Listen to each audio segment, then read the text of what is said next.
तेजस्विनावधीतमस्तु मा विद्विषावहै। ॐ शान्ति शान्ति शान्तिः।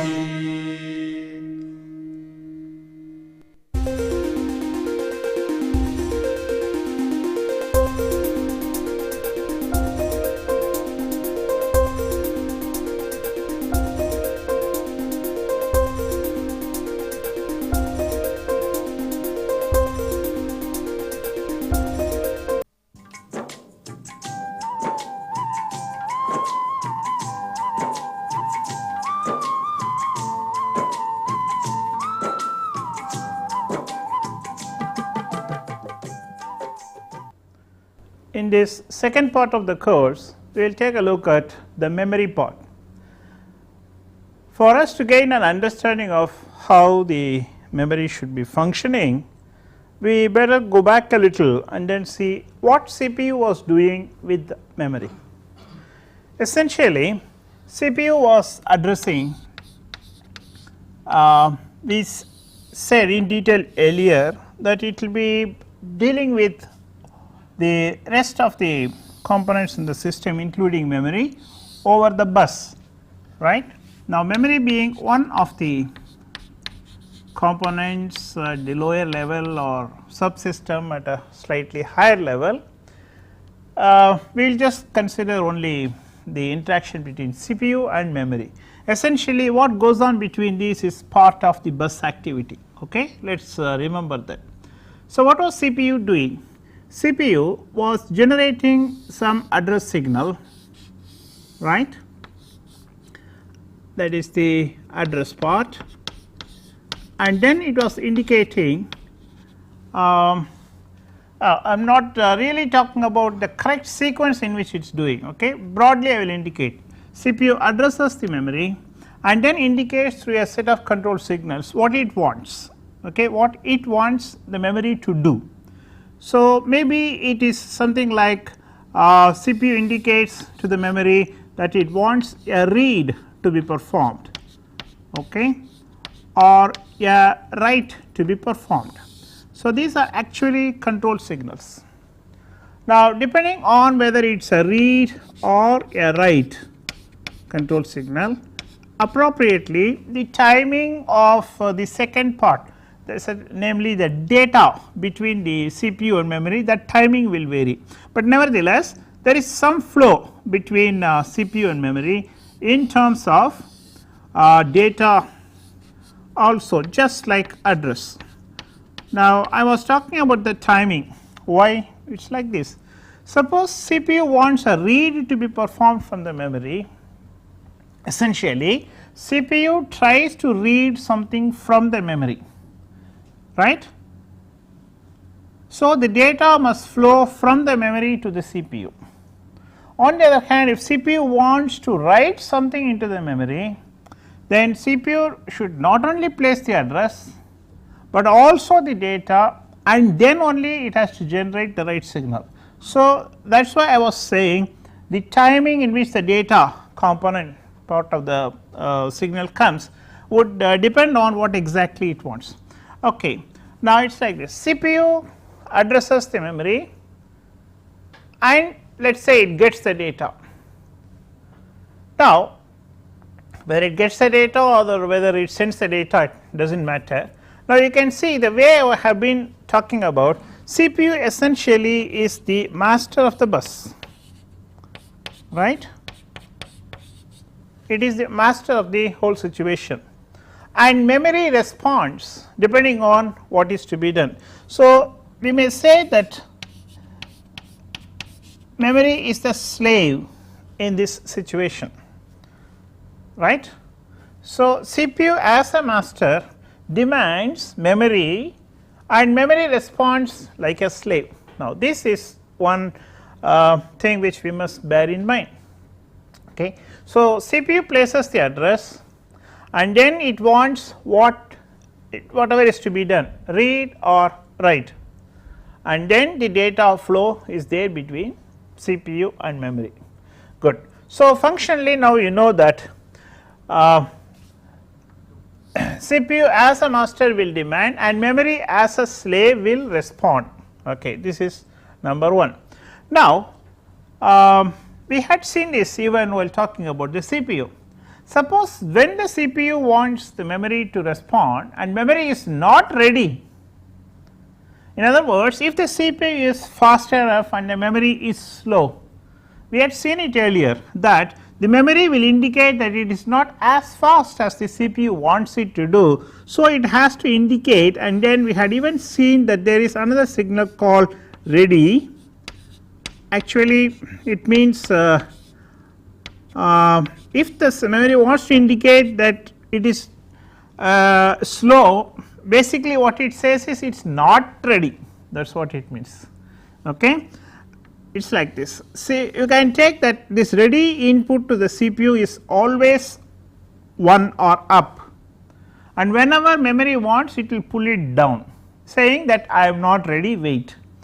And until CPU the memory indicates that the memory is ready with the data, in case it has to generate data and send it over, right, or ready to accept the data in case it is a write cycle.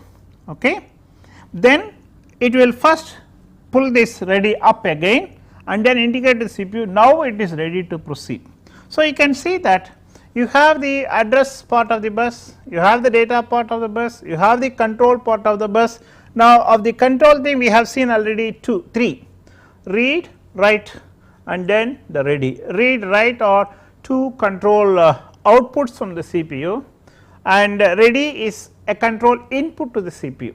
Okay. So, now you can see that memory as a subsystem should understand this address input, should understand it should understand this address input so that it may prepare the, let us say if it is a read cycle, it may prepare the data from that particular location, and then it should understand the control signal so that it knows what it has to do. And then in case the memory is slow, it also will have to generate another input to the CPU to indicate whether it is ready or not, and then it sends or accepts the data depending on what the actual cycle is. What is this cycle? We say that we talk about read cycle or a write cycle depending on what the CPU wants to do. Okay. In the read cycle, the CPU will place the address, will generate the read, and the memory will respond with the data, and the CPU will read that data in. That constitutes a read cycle. In other words, with reference to CPU, there is some data which is coming in. Okay. CPU reads. Now, with reference to CPU we always talk about. Now, in the write cycle, the memory the CPU as a master generates the address, it also prepares the data and puts it, and then it indicates write, and the memory will write that data into the specific location indicated by the address. So, actually in this particular case CPU outputs. Now, this is a write cycle and CPU outputs the data. So, read is nothing but inputting something to the CPU, and write is nothing but outputting something from the CPU, but nevertheless the words input and output will be used not with reference to memory, but only with input output subsystem or IO input output units, IO subsystem or IO units. Now, in that process if the CPU wants to indicate that it is ready or not ready, it will also make use of this kind of a signal. In addition to this, there can be other sets of signals also. Now, ready is just one thing I have indicated. Okay. Later on maybe we will see, maybe I will just indicate right away. It is like this. Earlier I think we have talked about something like an 8-bit address or a 16-bit address. Okay. Now, an 8-bit address or a 16-bit address, they obviously come over 8 lines or 16 lines in parallel. Okay. Each bit comes over one line. So, for instance, if it is a 16-bit address, over 16 signal lines this particular 16 bit information will be coming. Now, see logically this is okay, we would say CPU places the 16 bit address, but physically speaking each of those 16 bits may arrive at the memory end at different time. Why? It is because of some delay in each of those things. In other words, each of that particular signal line will behave as if like a transmission line, and you have what is known as a transmission line delay and all those problems. So, physically speaking there are a lot of problems. So, to indicate that the entire 16 bit address is available at the memory end, for instance, there may be another signal, all right. Now, if it is known that this particular part of the bus will delay, let us say by say some 20 nanoseconds maximum, if the delay is 20 nanoseconds, then CPU may place the 16 bit address, and well after 20 nanoseconds it may indicate that the address is valid on the bus, which means it is guaranteed that when that particular signal comes from the CPU, the memory at the memory end the entire 16 bit address is available. So, there can also be additional signals such as that, for instance that may be indicated like this, okay, a valid address, and so on. We can go on building more and more complex interface between CPU and memory, okay. Just as an example I am just giving you that, and this is also part of the control bus, that is the point. So, the CPU places the address, and let us say after 50 nanoseconds, because it knows that the delay is not going to be more than 20, right. After 50 nanoseconds the CPU may generate a valid address. When the valid address seen is seen at the memory end, memory knows that the entire 16 bit is available, right. So, like this we can go on building extra things also, and the same thing holds good the other way. For instance, memory may place the data, and then after some delay it may indicate valid data, and so on and so forth, right. So, I have just given you a few samples here, right. So, all these things will constitute the bus. We will talk about more about this later, okay. Now, so essentially this is the functional aspect of the memory, that is the memory in essence stores something, though we may use the term storage, we know that it is for different okay, it is usually used in different contexts. We talk about the memory remembering, we do not use the word remember. So, we use the word store, but store is the word used for something else also, okay. The memory stores some information, whether it is an instruction or data, okay, and each of these they are called locations, right, and each of these location will be uniquely identified by the address, fine. So, functionally memory stores some information in address locations, and in each address location whatever it contains it will pass it over the data interface between the CPU and memory, and then the actual flow, whether it is this way CPU to memory or memory to CPU, will be decided by what exactly the CPU wants. Now, all these take place at the specific instance of what the master wants, okay. Now, I am going on repeating this point mainly to drive home that the set of signals and the sequence in which the signals must come, okay. Later on we will see, we will define the protocol of the bus, and the protocol of the bus will be decided by which is the master and which is the slave, and so on and so forth, and what is the sequence in which it wants, okay. Good. So, we will talk about it, talk more about it when we come to the bus part. Now, let us see what are the things that we have to note now to proceed with further discussion about the memory. One thing we know is memory must consist of locations which will hold let us say a byte of data, whatever it is in each of those location. Okay, if it is a 16 bit data, then we talk about 2 bytes corresponding to one location and so on and so forth. Right. In addition to this, the memory subsystem must also have the necessary part of circuit which will interpret whether read signal has come, whether write signal has come, and then in case other signals such as valid address, whether these signals have come, and also to indicate whether it has to generate the ready signal or not. In other words, apart from the storage aspects in the memory subsystem, there should also be a part of the memory subsystem consisting of what we may call as the controller. Okay. What exactly this controller will do will depend on the CPU memory interface and the physical characteristics of the memory also. That is, logically we talk about CPU placing an address and memory responding with data and so on and so forth. This is at the logical level. At the physical level, I have already indicated one point that not all the 16 bits arrive, and so we need some extra signals, right. And also one more thing, physically if CPU is fast and memory is slow, for some reason it is a need for ready signal.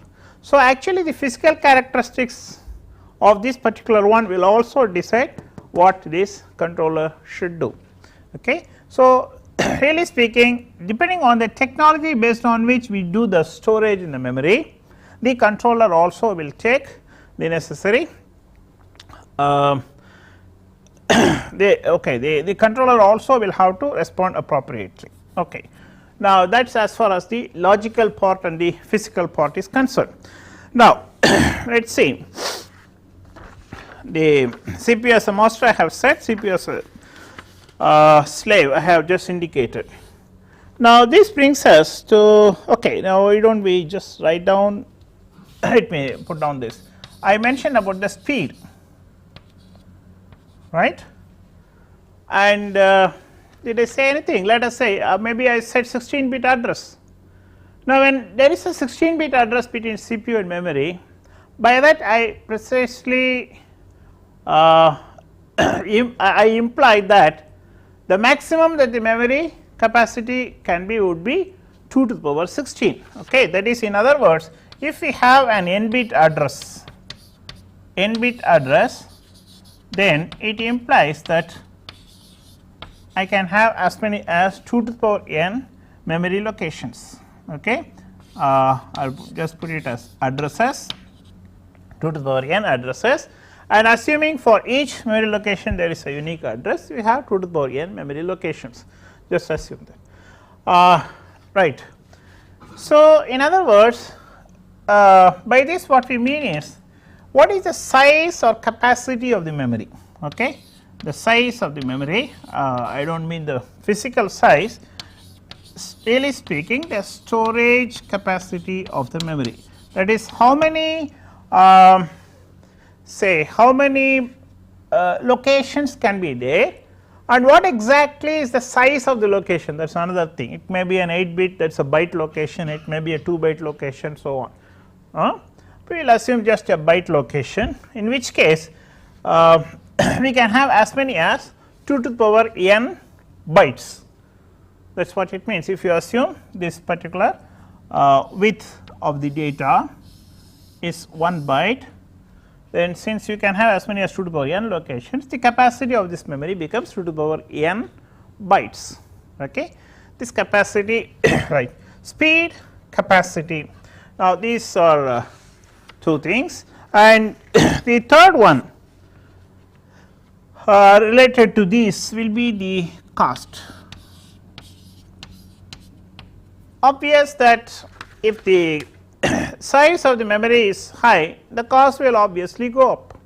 Similarly, if the speed of the memory is high, the cost will go up. Okay. So, what is the cost? So, the speed, size and cost, these are the three factors which we will have to consider while discussing or designing a memory subsystem. Okay. There are a few other things maybe I will indicate a bit later. Okay. Now, let us just move on to see what are the types of memory that we have. In other words, what are the basis on which we can have some classification of the memory. Okay. There are many dimensions actually. The classification, I am just putting it in a very general way. As I said, there are many dimensions. I am not really going to go in a very systematic way about this. There are a few things I would speak from the practical points of view. Okay. The first thing that comes to my mind is whether the memory holds the data all the time, whether the particular system is on or off. So, accordingly we talk about a volatile memory or versus a non volatile one. Okay. It is something, a volatile memory essentially would mean that the contents of the memory will get erased if the power goes off. Okay, it is volatile, it is rubbed off. Whereas a non volatile essentially means that even if the power is not there, the memory will still hold the contents. That means, let us just loosely say the memory holds the data. Okay. Now, of course, these are linked to the technology. Generally, you would find this non volatile, okay, say magnetic. You do not need really power all the time for the information on the, let us say, magnetic tape to be there, right. Even if the power to the computer system is off, the contents would still be available. But then there are also ways in which you can make use of volatile elements and then give a backup, right. So, that if the main power goes, a backup power comes, nevertheless power is always needed. Okay. That is what it is about the volatile. Now, as I said, it is linked very much to the technology also. Good. From the functional point of view, because this particular thing we will keep coming across again and again, memory, generally the memory subsystem will consist of two types. One is called ROM, or just the expansion of that is read only memory. Okay. Right from the term itself you can understand that from this memory we can only read the contents, that is what the read only memory is. The RAM, the other part, is essentially a read write memory, but expansion of this actually means random access memory. Okay. Random access memory, but really speaking we have to call this as a read write memory when you compare with this memory. Now, why? For instance, if the memory consists of read only memory, then what we mean by that is the CPU places the address and it can only read. So, the contents from this will be passed on to the CPU, right. Whereas, in the case of read write, either you can read as before from ROM, or you can write, that is the CPU can place the data and write it. Now, the actually the RAM or random access comes about mainly because any location in the memory can be accessed, right, at the same rate. That is, whether you access location 0 or location 1000 or location 2000, the time taken for the CPU to access that and get the data, that is the delay between the time the address is placed and the data is generated is the same. So, randomly it can be accessed. Now, strictly speaking, the counterpart of this, instead of random access you can talk about a serial access, in which case if it is a serial access I can access only the first block and then only second block and then only third block and so on serially. So, the time taken to access first block will be much less compared with the time taken to access the 10th block in case it is serial access. Okay. So, anyway we will not very much bother about that unless we come across again. So, RAM essentially is a read write memory, that is functionally speaking. Okay. Good. And ROM is a read only memory. So, these are two things we will come across. Now, another thing is you would find based on the technology. So, we talk about semiconductor memory. Okay, semiconductor memory. For instance, all that the RAM subsystem or the ROM subsystem, they will all be coming under this particular category only, because they are all they all make use of, right, in the memory elements they make use of the appropriate semiconductor circuits. Now, in contrast with semiconductor memory we can talk about magnetic memory, okay, but generally we do not say magnetic memory, because essentially this is used for not for the kind of memory which I mean normally we say memory whatever CPU can access immediately, okay, whereas in the case of magnetic it is a little further away, as we had seen early in this series of lectures. We use magnetic things for storage purpose, like magnetic tape, okay, magnetic discs, disk subsystem, tape subsystem, okay. These are all for essentially for storage, which is further away from the CPU, that is closer to CPU is the memory, and then further away from memory, that is furthest from CPU, we have the storage subsystem, okay. Magnetic storage also something. Then depending on how exactly the data is stored, right, let us say in the semiconductor memory we talk about say static memory and dynamic memory. For instance, let us say we talk about RAM, okay. So, we can talk about the RAM subsystem, RAM memory subsystem consisting of static RAM chips or dynamic, right, RAM chips. Now, what exactly this particular thing is about? Briefly, we know that binary data is going to be stored in each say cell. Now, let me go back and then try to define a little. Suppose this location is going to store a byte of information, then we talk about an 8-bit storage in each of these location, right.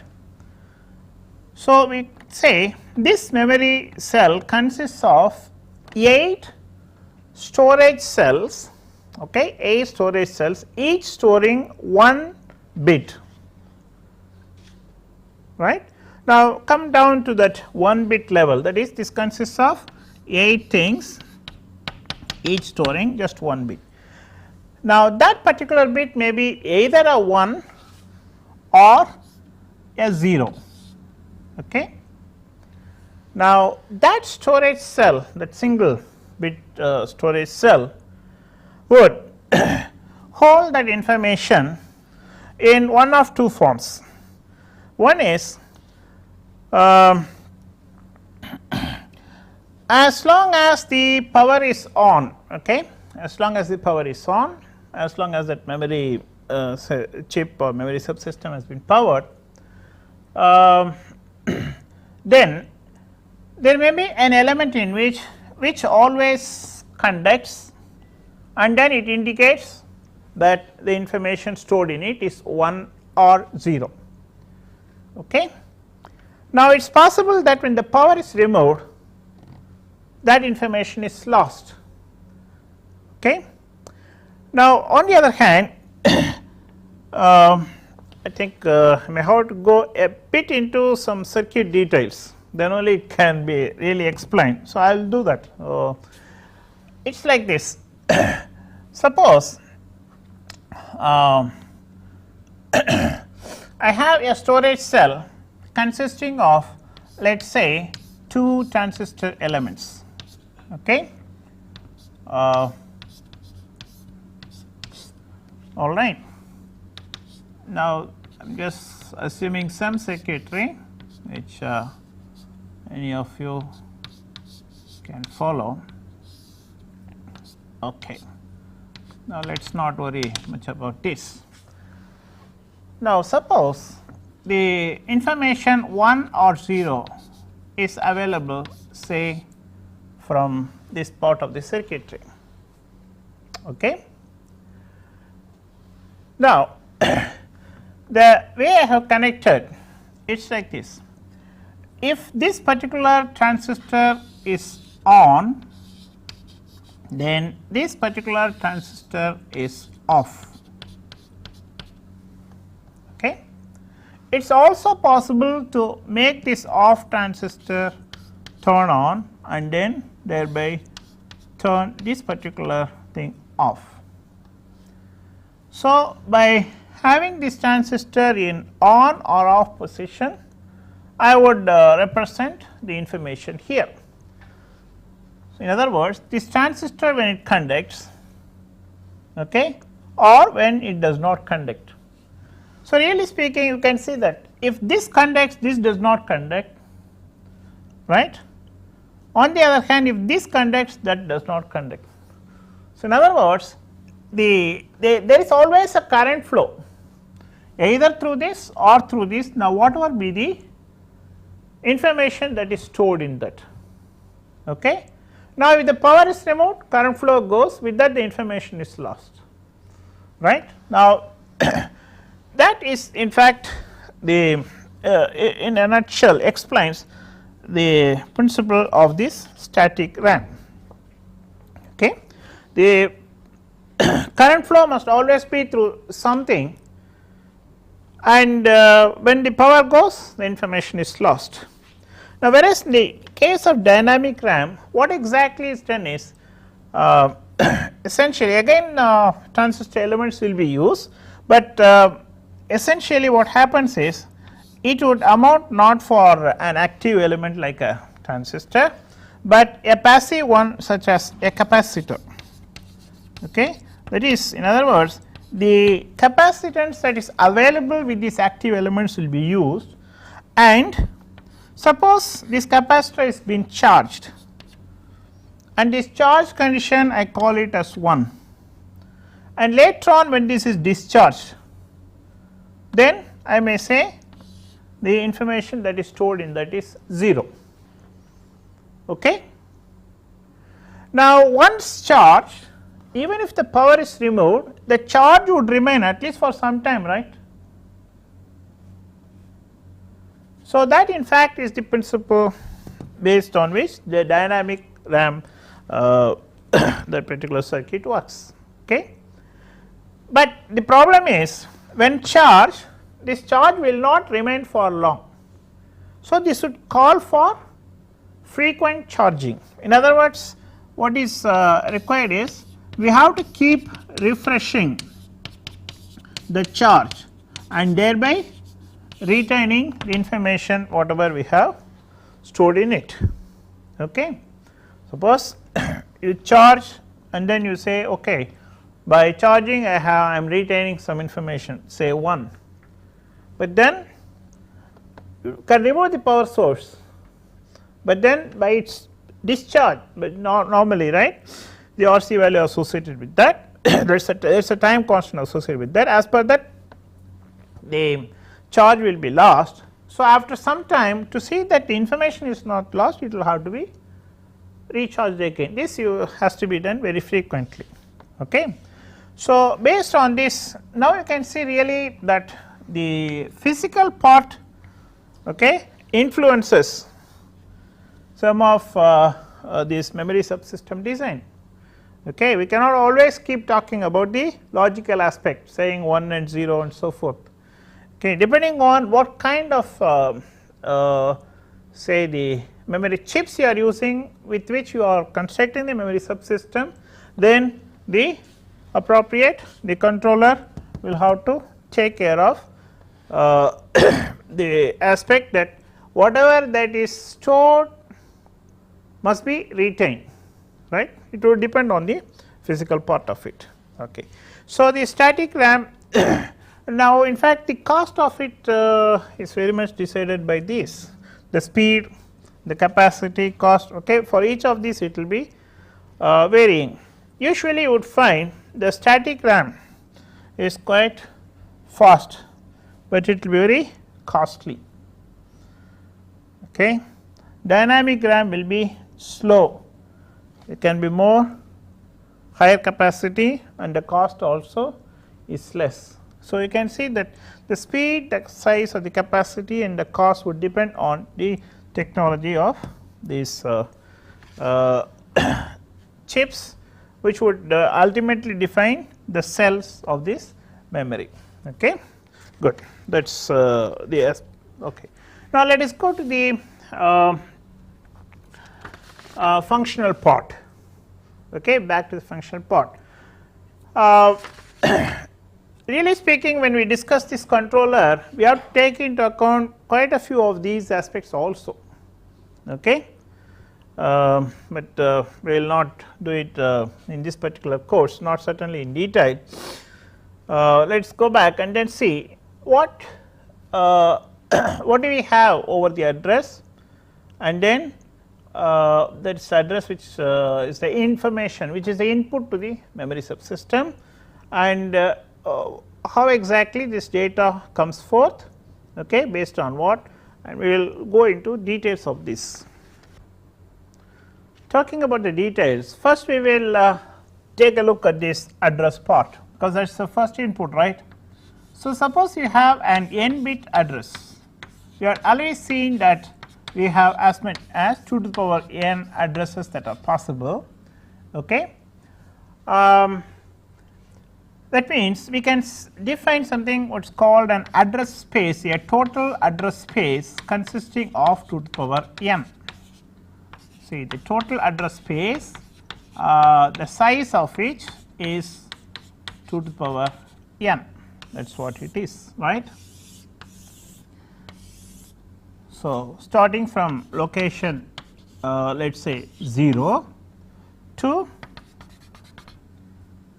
the topmost location, since I said 2 to the power n, the topmost one will be 2 to the power n minus 1, correct.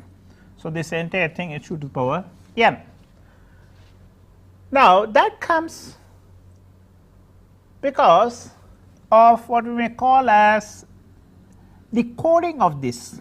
Okay, we have taken an n bit address, and by decoding we are getting 2 to the power n. Now, while discussing a few problems, we had come to this, we have talked about this earlier, remember.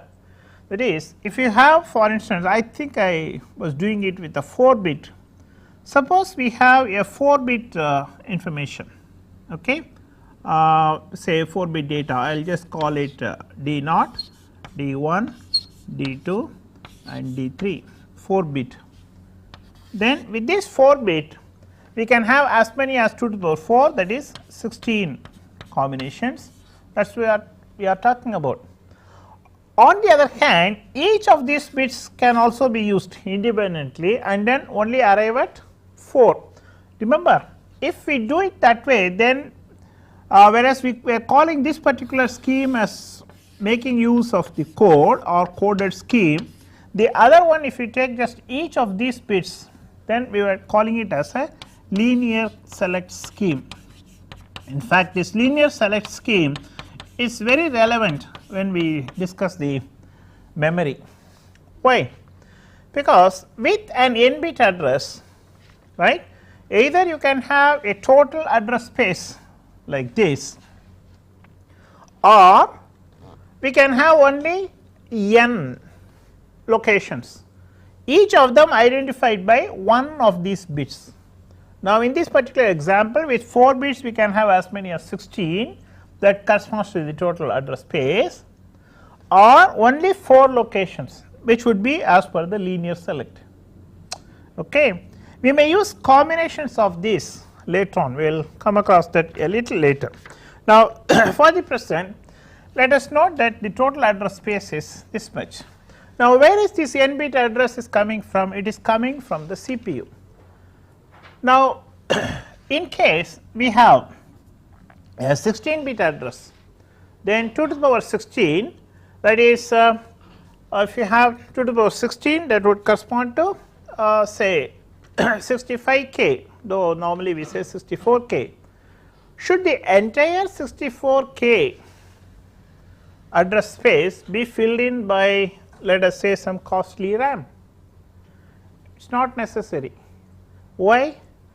Because it is after all the CPU which is addressing the memory, and the memory in our case essentially consists of programs and data, and the program execution is instruction by instruction, is it not? Which means when one instruction from a location is taken, it is very likely that the next instruction is taken from the next location. In other words, there is something called a principle of locality exists. Okay? That is, something which is local and nearby is likely to be used more immediately and often. Okay? That is what the principle of locality states. That is, if an instruction is taken from nth address, then it is possible that the next instruction may be taken from the neighboring one, that is n plus 1th address and so on. That is what we mean locality, something which is local. There is a high probability of this. Agreed? So, the entire address space need not be that is from physical implementation point of view. The entire address space need not be made use of through a physical implementation of having, let us say, costly RAMs. Why are we talking about the costly cost part of it here? It is like this. We have noted that CPU interacts with the RAM, right? That is the memory. Okay, we said okay, the CPU interacts with the memory, and the memory would consist of let us say RAM, can also be read only memory. Okay. Then we are also mentioning about the speed difference between these two. That is, in when the CPU addresses and if the memory is not immediately responding, then memory is going to issue a signal saying wait, and thereby it will, what will happen? It will delay the CPU's processing. In other words, the processor utilization will come down. The processor will not be fully utilized. So, to see that the processor is fully utilized, in other words, to see that the processor utilization is high, it is necessary for us, right? In order that the processor utilization may be high, so that the efficiency of the system will be high, the throughput of the system will be high, and so on, we would like to make sure that the memory that the CPU interacts with is as fast as the CPU itself. Okay. To ensure that particular thing, and also taking into account the principle of locality, we need not have the entire address space populated by fast memory, right, because the entire thing will not be used, only a block. What is locality? We said the next address and so on. We can talk about the next 100 addresses, next 1000 addresses and so on, right. Certainly not likely more than next 2000 addresses, in which case it is enough if the 2000 locations are accessible by the CPU immediately as at the same speed in which the processor does. That is, whenever the CPU accesses the memory within those 2000 locations, there will not be any slowing of the speed. The CPU will not be held up because of want of data, because the memory is not able to respond and so on, right. So, the address space will subsequently be divided into different chunks. So, we can make use of fast memory. Now, remember what we were talking about earlier, we were saying that the speed, then the size or the capacity and the cost, these are three factors which are interlinked. So, when we say fast, obviously the cost will go up, okay, and because the cost goes up, we would possibly restrict the size, agreed. So, we may make use of fast memory, and at the other end we may make use of slow memory, and possibly in between we will have some medium fast memory, right. So, in other words, we are getting into what is known as memory hierarchy, okay, memory hierarchy. There is layers and layers of memory, different types of memory. For instance, we would ensure that the CPU interacts more often with this fast memory, so that the processor utilization will not come down. Whenever the CPU does not find the necessary data in this part, then from the medium fast memory the data will be brought into this part, so that CPU can access. Even then, if the information is not available, then from the slow memory it is brought in, and so on and so forth. Okay.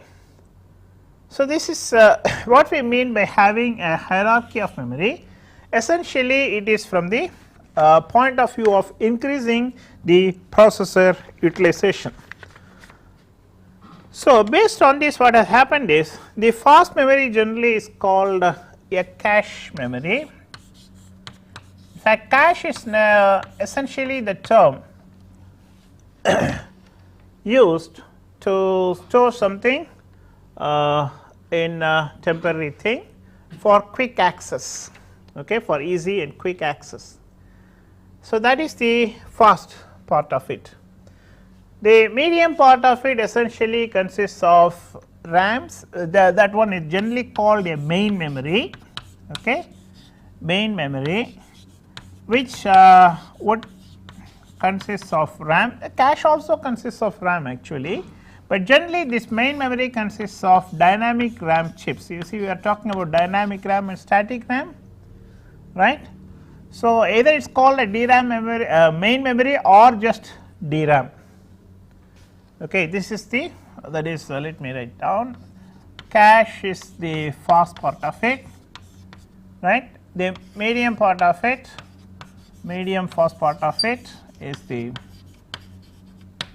one consisting of DRAM, and the slow part of it the CPU may not directly access because it is too slow. If CPU has to access this, the utilization will come down very low. So, the slow part generally is reserved to the storage subsystems. That is where you find tape, mag tape, disks, and so on and so forth. Okay. Disk systems, tape systems, and so on. The CPU will not usually directly have access to this. The CPU will always have access to this fast thing only. So, which means now, in case the CPU does not find what it wants here, okay, then there must be some other part of the CPU or a different circuitry which gets the data from here and put it here, so that the CPU may access it. So, by making sure the CPU always accesses only the fast memory, we are just making sure the processor utilization is kept as high as possible. Okay. So, we have in the memory hierarchy 3 things: the cache memory, which incidentally will make use of static RAM chips, okay, like we had DRAM chips. Okay. This particular one will make use of static RAM. It is very fast actually. Okay. Static RAM chips will be made use of this, will be made use of in designing the cache memory subsystem, and DRAM chips are made use of in main memory. So, it is just called DRAM without even talking about main or something. And then we have the storage.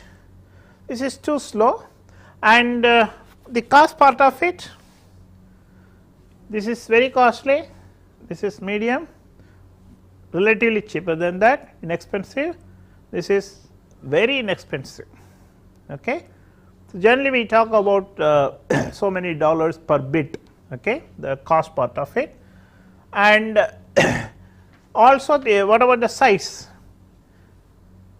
The size part of it will be, this is will be being the fastest and the costliest, this will be less in size, this will certainly be more in size, and this somewhat medium. Just to give you just a rough figure, let us say if we have say some 1K cache, we may talk about 1K or 16K DRAM, and this will go into many megabits or gigabits.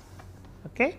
Just the cost part of it. So, you can just see that the CPU essentially accesses the cache. So, the entire address space may not be used by the same kind of memory. Okay, there are different types of memory systems. Now, before we close, it is just one small point would make note of. I said n bit address is generated by the CPU, okay, and then I said the address space is 2 to the power n. It is possible that the address may be 2 to the power n, but we may be having the memory size more than 2 to the power n, it is possible. Okay. But physically with n bit only 2 to the power n addresses are possible. So, the memory can be only 2 to the power n, but when you have more than 2 to the power n, then we talk about a virtual memory system, that is physically it does not exist as far as CPU is concerned. CPU can have access only through its n bit address vector 2 to the power n, but the memory size can be more than 2 to the power n, and that comes under the virtual memory system. We will talk more about it later on.